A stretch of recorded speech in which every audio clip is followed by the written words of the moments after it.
லௌதேத்தூர் இயேசுஸ் கிறிஸ்துஸ். இயேசு கிறிஸ்துவுக்கு புகழ். தமிழ் கூறும் நல்லுலகில் வாழும் அனைத்து அன்புள்ளங்களுக்கும் வத்திக்கான் வானொலியின் வணக்கம்.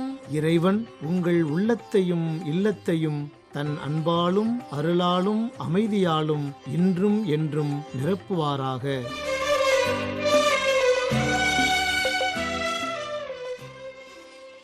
அன்பு நேயர்களே, இன்றைய நம் நிகழ்வில் இடம்பெற இருப்பவை திருத்தந்தை தேர்விற்கான தயாரிப்பு திருப்பலி மற்றும் செய்திகள்.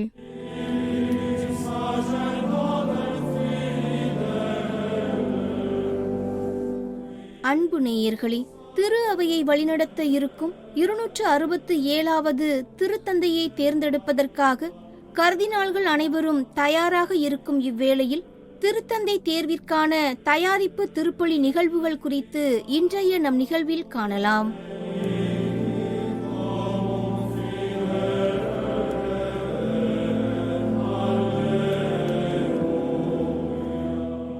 திருத்தந்தை தேர்விற்கான தயாரிப்பு திருப்பலி. எல்லாருடைய இதயங்களையும் அறியும் இறைவன் பேதுருவின் வழி தோன்றலாக திரு அவையை வழிநடத்த இருக்கும் 267வது திருத்தந்தையை தேர்ந்தெடுக்க தனது தூய ஆவியின் அருள் வரங்களை விண்ணகத்திலிருந்து பொழிந்து கொண்டிருக்கின்றார். இறைவனால் தேர்ந்து கொள்ளப்பட்ட ஒருவராக, இறைவேண்டல் செய்பவராக, உண்மையின் ஊழியராக, கனிவும் துணிவும் இரக்கமும் உள்ளவராக, இறையன்பில் ஆழமாக வேரூன்றியவராக இருக்கும் ஒருவரை புதிய திருத்தந்தையாக தேர்ந்தெடுக்க திரு அவையானது மிகவும் ஆவலுடன் காத்து கொண்டிருக்கின்றது. புதிய திருத்தந்தை தேர்விற்கான தயாரிப்பு திருப்பலியானது மே 7 புதன்கிழமை ரோம் உள்ளூர் நேரம் காலை 10 மணியளவில் வத்திக்கான் தூய பேதுரு பெருங்கோவிலில் நடைபெற்றது. இத்தாலிய நேரம் காலை 10 மணிக்கு, அதாவது இந்திய இலங்கை நேரம் பிற்பகல் 1:30 மணிக்கு புதிய திருத்தந்தையை தேர்வு செய்யும் தேர்தலுக்கான தயாரிப்பு திருப்பலியில் பங்கேற்பதற்காக ஏராளமான மக்கள் வத்திக்கான் புனித பேதுரு பெருங்கோவிலில் ஒன்று கூடினர். கர்தினால்கள் அவையின் தலைவர் கர்தினால் ஜோவான்னி பத்திஸ்தா ரே அவர்கள் தலைமையில் இத்திருப்பலியானது நடைபெற்றது.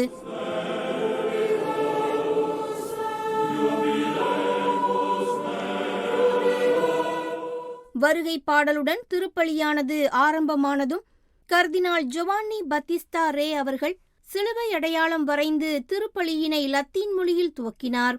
In nomine Patris et Filii et Spiritus Sancti. Amen. Pax vobis. இறைவாக்கினர் யசாயாவின் நூலிலிருந்து விடுதலை பற்றிய நற்செய்தி எனும் தலைப்பின் கீழ் உள்ள இறைவார்த்தைகள் முதல் வாசகமாக ஆங்கில மொழியில் வாசிக்கப்பட்டது. A reading from the prophet Isaiah. The Spirit of the Lord God is upon me, because the Lord has anointed me to bring good news to the poor. திருப்பாடல் எண் 88 இத்தாலிய மொழியில் பதிலுரை பாடலாக பாடப்பட்டதைத் தொடர்ந்து இரண்டாம் வாசகமானது திருத்தூதர் பவுல் எபேசியருக்கு எழுதிய திருமடலில் உள்ள கிறிஸ்தவ புது வாழ்வு எனும் தலைப்பின் கீழ் உள்ள இறைவார்த்தைகள் இஸ்பானிய மொழியில் வாசித்தளிக்கப்பட்டன. Canterò per sempre l'amore del Signore. Lectura de la carta del apóstol San Pablo a los Efesios. Hermanos, Cristo ha constituido a unos apóstoles. இயேசுவே உண்மையான திராட்சை செடி என்ற யோவான் நற்செய்தியின் இறைவார்த்தைகள் லத்தீன் மொழியில் அருள் பணியாளர் ஒருவரால் வாசிக்கப்பட்டது.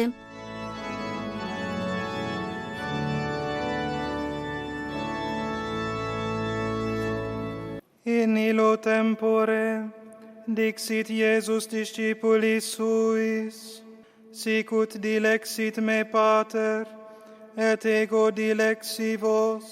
அதன்பின் கர்தினால் ஜோவான்னி பத்திஸ்தா ரே அவர்கள் தனது மறையுரையினை வழங்கினார்.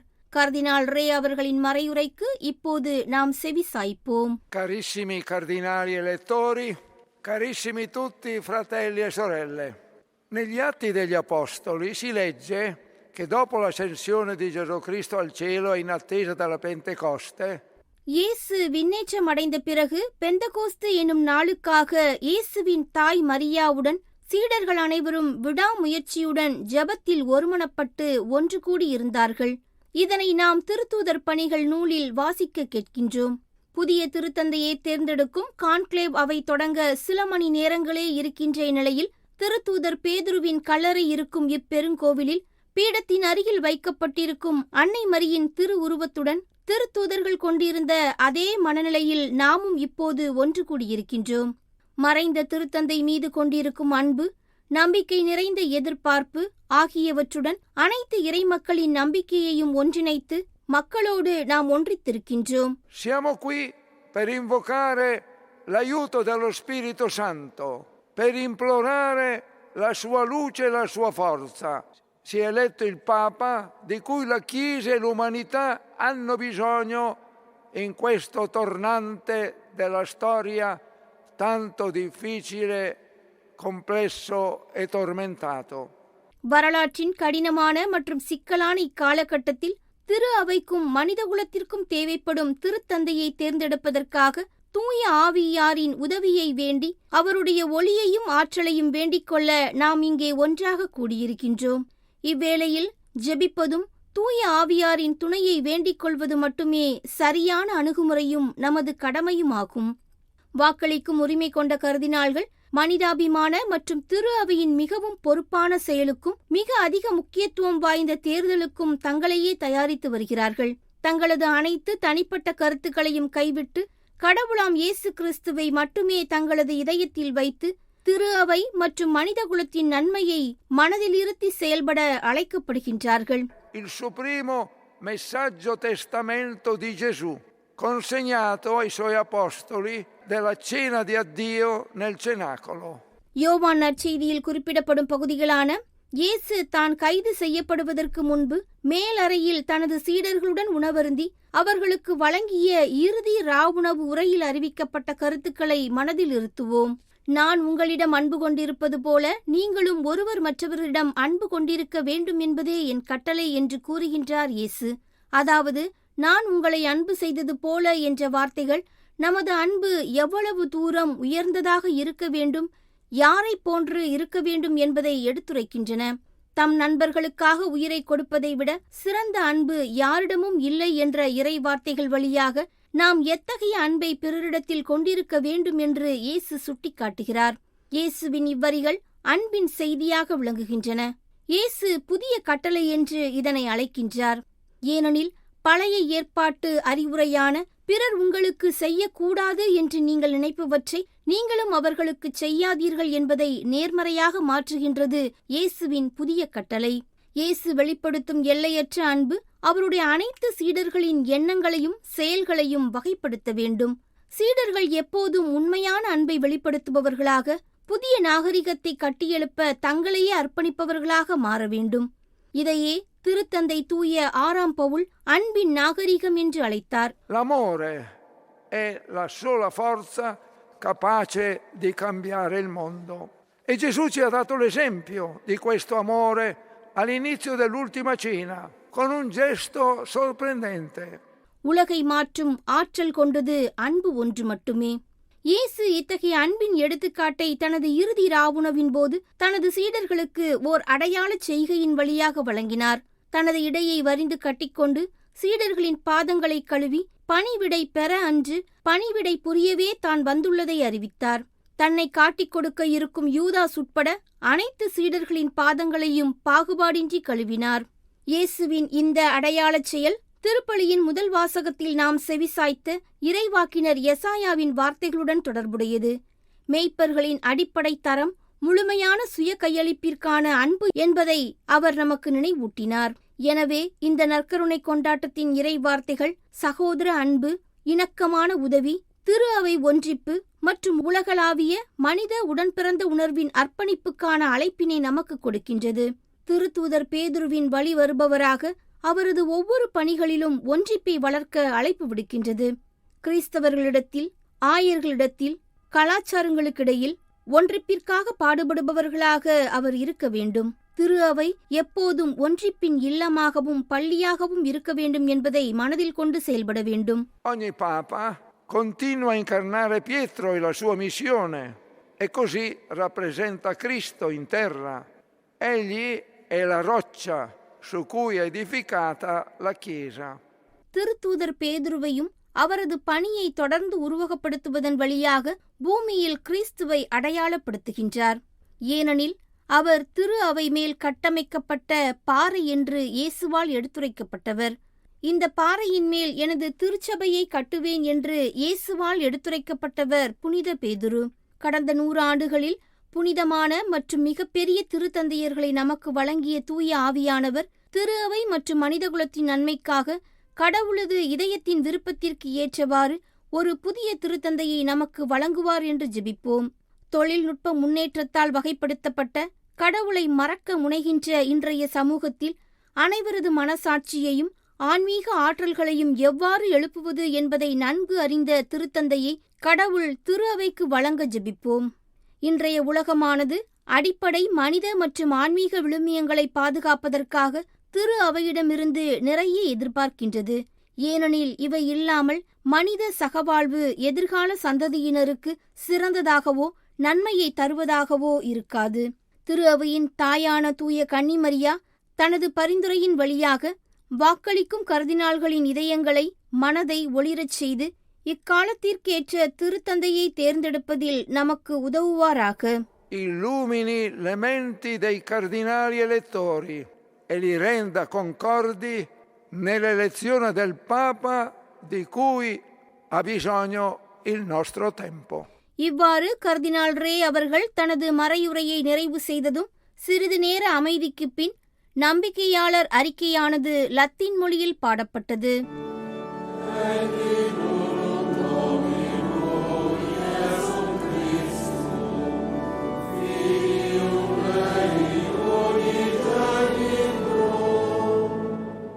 அதன்பின் உலகளாவிய திரு அவை, ரோமை திருப்பீடம், பூமியில் வாழும் மக்கள், தேவையில் இருக்கும் மனிதகுல மக்கள், மறைந்த திருத்தந்தை பிரான்சிஸ் ஆகியோருக்காக நம்பிக்கையாளர் மன்றாட்டுக்கள் வாசித்தளிக்கப்பட்டன. நம்பிக்கையாளர் மன்றாட்டுக்கள் பிரெஞ்சு, ஸ்வாகிலி, போர்த்துகீசியம், மலையாளம், சீனம் ஆகிய மொழிகளில் எடுத்துரைக்கப்பட்டன.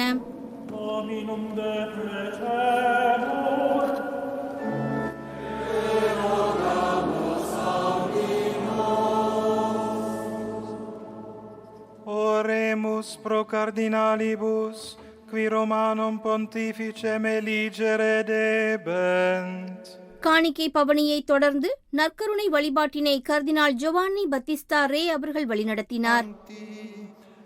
Omnis honor et gloria per omnia saecula saeculorum.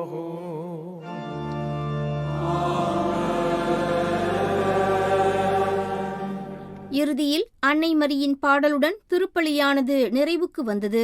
Benedicat vos omnipotens Deus, Pater et Filius et Spiritus Sanctus. Amen.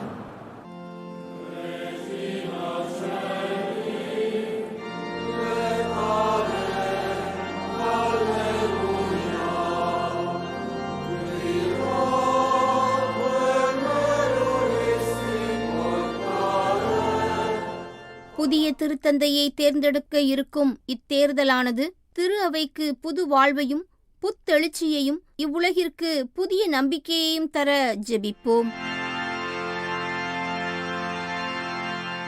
திருத்தந்தை தேர்விற்கான தயாரிப்பு திருப்பலி என்ற தலைப்பில் இன்றைய நிகழ்வினை உங்களுக்கு வழங்கியது வத்திக்கான் வானொலி.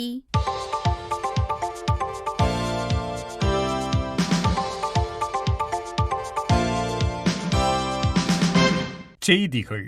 மே மாதம் 7ஆம் தேதி புதன்கிழமை அன்று திருத்தந்தையை தேர்ந்தெடுக்க சிஸ்டைன் சிற்றாலயத்திற்குள் நுழைவதற்கு முன்னான தயாரிப்பு திருப்பலியை வத்திக்கான் புனித பேதுரு பெருங்கோவிலில் நிறைவேற்றிய கர்தினால்கள் மாலை உள்ளூர் நேரம் 4:30 மணிக்கு தங்கள் வாக்கெடுப்பு தயாரிப்பு நிகழ்வுகளை துவக்கினார். கர்தினால்கள் தங்கியிருக்கும் சாந்தா மார்த்தா இல்லத்திலிருந்து உள்ளூர் நேரம் பிற்பகல் 3:45 மணிக்கு, அதாவது இந்திய நேரம் மாலை 7:15 மணிக்கு தாங்கள் வாக்களிக்க உள்ள சிஸ்டைன் சிற்றாலயத்திற்கு முன்னர் பவுலின் சிற்றாலயம் நோக்கிச் சென்றனர்.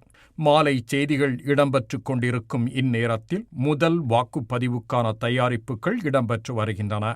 புதிய திருத்தந்தை தேர்ந்தெடுக்கப்பட்டுவிட்டால் உள்ளூர் நேரம் மாலை 7 மணிக்கு வெள்ளை புகையும், தேர்ந்தெடுக்கப்படவில்லை எனில் கருப்பு புகையும் சிஸ்டைன் சிற்றாலயத்தின் மேலிருக்கும் புகைப்போக்கி வழியாக வெளியிடப்படும்.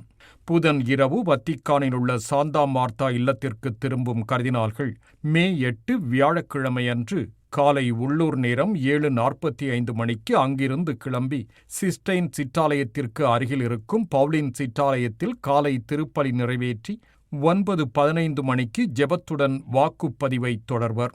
திருத்தந்தையின் தேர்வு குறித்து ஏறக்குறைய 10:30 மணிக்கு புகை வெளியேற்றப்பட்டு மக்களுக்கு அறிவிக்கப்படும். வெள்ளை புகை இல்லையெனில் நண்பகல் 12 மணிக்கு மீண்டும் புகை வெளியேற்றப்படுவதன் வழியாக தேர்வின் முடிவுகள் உலகுக்கு அறிவிக்கப்படும். நண்பகல் 12:30 மணிக்கு சாந்தா மார்த்தா இல்லம் திரும்பும் கர்தினால்கள் மீண்டும் மாலை 3:45 சிஸ்டைன் சிற்றாலயம் நோக்கி பயணம் செய்து 4:30 மணிக்கு வாக்குப்பதிவை துவக்குவர். புதிய திருத்தந்தைக்கான தேர்தல் வாக்கெடுப்பு குறித்தவைகளில் தயாரிப்புகளை மேற்கொண்டு வரும் கர்தினால்கள் அவை தன் இறுதி தயாரிப்பு கூட்டத்தை மே 6ஆம் தேதியன்று நிறைவு செய்தது. திருத்தந்தையை தேர்ந்தெடுக்கும் தகுதியுடைய 130 கர்தினால்களுடன் 173 கர்தினால்கள் இந்த 12வது கர்தினால்கள் அவை கூட்டத்தில் கலந்து கொண்டு ஆயராக வழிநடத்தல், பாலங்களை கட்டுபவராக செயல்படுதல், சீர்திருத்தங்களை ஊக்குவிப்பவராக இருத்தல் போன்ற புதிய திருத்தந்தைக்கு இருக்க வேண்டிய பல்வேறு குணங்கள் குறித்து விவாதித்தனர். செவ்வாய்க்கிழமையன்று இடம்பெற்ற கூட்டத்தில் 26 பேர் தங்கள் கருத்துக்களை பகிர்ந்து கொள்ள அவை யாவும் திருத்தந்தை பிரான்சிஸ் அவர்கள் துவக்கிய சீர்திருத்தங்கள் தொடர வேண்டும் என்பதை மையமாக வைத்து பாலியல் அத்துமீறல்கள், பொருளாதார விவகாரங்கள், வத்திக்கான் தலைமை துறைகள், ஒன்றிணைந்து நடைபோடுதல், அமைதி நோக்கிய பணிகள், படைப்பின் மீது அக்கறை போன்றவை குறித்து கருத்து பரிமாற்றங்கள் இடம்பெற்றன. திருத்தந்தைக்கான தேர்வு குறித்த தயாரிப்புகளில் ஈடுபட்டு 12 கூட்டங்களை நடத்தியுள்ள கர்தினால்கள் அனைவரும் ஒன்றிணைந்து உலகில் அமைதிக்கான அழைப்பை விடுத்துள்ளனர். உலகில் மோதல்கள் இடம்பெறும் பகுதிகளில் அமைதி ஒப்பந்தங்கள் இடம்பெறாமல் இருந்து வருவது குறித்து தங்கள் ஆழ்ந்த கவலையை வெளியிடும் கர்தினால்கள் உக்ரைன், மத்திய கிழக்கு பகுதிகள் மற்றும் மோதல் இடம்பெறும் உலகின் ஏனைய பகுதிகள் குறித்து தங்கள் அக்கறையை வெளியிட்டுள்ளனர். இன்றைய உலகில் பொதுமக்கள் மீதான தாக்குதல் அதிகரித்து வருவது குறித்த கவலையையும் வெளியிட்டுள்ளது கர்தினால்கள் அவை. யூத விரோத போக்கை எப்போதும் கண்டித்து எண்ணற்ற யூத சமூகங்களுக்கு ஒரு பாதுகாப்பு கவசமாக செயல்பட்ட திருத்தந்தை பிரான்சிஸ் அவர்களின் ஞானத்தையும் நட்புணர்வையும் தெளிவான ஒழுக்க ரீதி நிலைப்பாட்டையும் இந்நாட்களில் யூத உலகம் இழந்து நிற்பதாக அறிவித்தார் உலக யூத அவையின் வத்திக்கானிற்கான பிரதிநிதி. யூத விரோத போக்கை கண்டிப்பதில் திருத்தந்தை பிரான்சிஸ் அவர்கள் எப்போதும் தயங்கியதில்லை என்ற உலக யூத அவையின் பிரதிநிதி விக்டர் எய்ஸ்னர் அவர்கள் யூத விரோத போக்கு அதிகரித்து வரும் இந்த காலகட்டத்தில் திருத்தந்தை அதற்கு எதிராக குரல் எழுப்பியதோடு ஒவ்வொரு மனிதனின் மாண்பும் மதிக்கப்பட வேண்டும் என்பதற்காக அரசியல் மற்றும் மத தலைவர்களை வலியுறுத்தி வந்தார் என்பதையும் சுட்டிக்காட்டினார். வரும் ஞாயிறு மே மாதம் 11ஆம் தேதி உலகின் பல பகுதிகளில் சிறப்பிக்கப்படும் அன்னையர் தினத்தையொட்டி அறிக்கை ஒன்றை வெளியிட்டுள்ள உலக குழந்தைகள் நிதி நிறுவனமான யுனிசெஃப் பெண்களின் இன்றைய துயர நிலைகள் குறித்து கவலையை வெளியிட்டுள்ளது. குழந்தை பிறப்பின் போது அல்லது கர்ப்ப காலத்தில் ஒவ்வொரு 2 நிமிடத்திற்கு ஒரு பெண் உயிரிழப்பதாக கூறும் யுனிசெஃபின் அறிக்கை இன்றைய உலகில் 100 கோடி பெண்களும் சிறுமிகளும் போதிய சத்துணவின்றி வாழ்வதாகவும் தெரிவிக்கின்றது. போதிய சத்துணவின்றி வாடும் மக்களுள் 2/3 பகுதியினர் போதிய வைட்டமின்கள் மற்றும் தாதுக்கள் குறைபாட்டை எதிர்நோக்குவதாகவும் 50 கோடிக்கும் மேற்பட்ட பெண்கள் இரத்த சோகையை கொண்டிருப்பதாகவும் யுனிசெஃப் நிறுவனத்தின் அறிக்கை தெரிவிக்கின்றது. இத்துடன் வத்திக்கான் வானொலியின் தமிழ் ஒலிபரப்பு நிறைவு பெறுகின்றது. நன்றி, வணக்கம்.